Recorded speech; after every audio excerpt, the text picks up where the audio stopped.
Well, it is official. The Texas Tech Red Raiders, your Texas Tech Red Raiders, are Big 12 champions in football. 34-7 win over the 11th ranked BYU Cougars.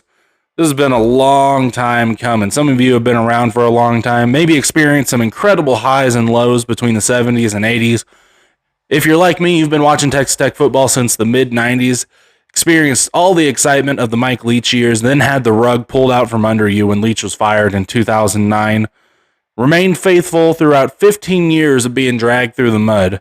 I watched every minute of 66-6 versus Oklahoma State in 2011. I kept my guns up when Tommy Tumerville snuck out of the bathroom window at the 50-yard line steakhouse during a recruiting dinner to go to Cincinnati. I was at Memorial Circle when Cliff Kingsbury was hired, and we thought we were going to be back in a big way. I kept my guns up when Patrick Mahomes was putting up 50 to 60 points a game, only to lose because your defense was giving up 60 to 70 points a game.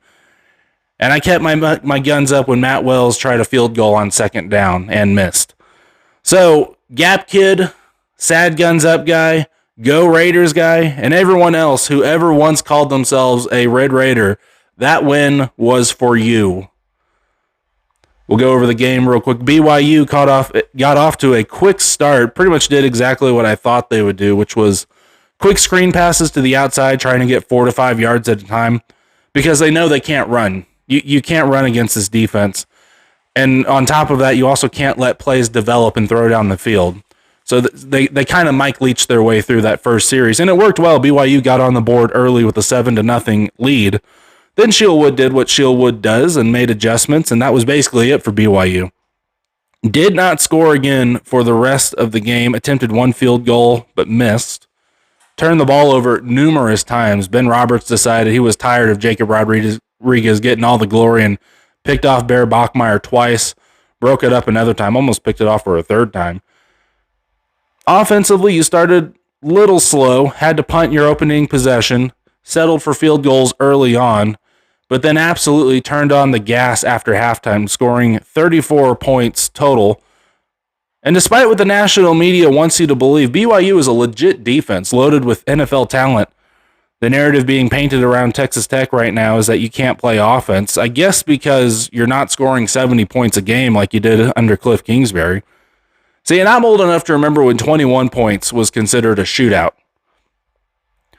The narrative is ultimately stupid. The powers that be, a.k.a. the national media, CBS, ESPN primarily, have been banging their heads on tables all season trying to justify the narrative that Texas Tech, and the Big 12 by extension, isn't good. They know now that they can't point to the defense anymore, so now they're trying to say that the offense isn't good. And they're also trying to say, too, that the defense only looks good because they've been playing against Big 12 teams and not real teams like you see in the SEC or the Big 10. I actually did hear a podcaster who will remain nameless claim that Texas Tech is fraudulent because they couldn't separate offensively. You not only won this game by 20 plus points, but every single win, 12 wins total this season, have been by 20 or more points. Now, I remember the Spike Dike years. I saw what it looks like when you have an elite level defense and a bad offense. This is not that. You don't win 12 games a season with a subpar offense. And you certainly don't win 12 games by 20 plus points consistently.